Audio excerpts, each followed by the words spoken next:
आपण वंचितचे नेते आहात। अकोला लोकसभा ॲडव्होकेट प्रकाश आंबेडकर लढत आहे।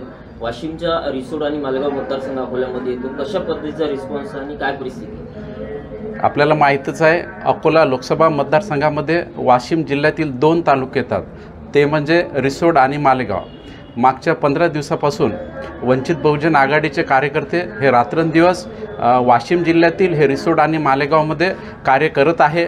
आणि नक्कीच यावर्षी आम्ही जे बहुजन समाज आहे, मुस्लिम समाज आहे, जो इतर पक्षाशी जोडलेला होता, त्या पक्षाला आम्ही वंचित बहुजन आघाडीसोबत जोडण्यात यावेळेस नक्कीच आम्ही 100% 100% सक्सेसफुल राहिलेलो आहोत।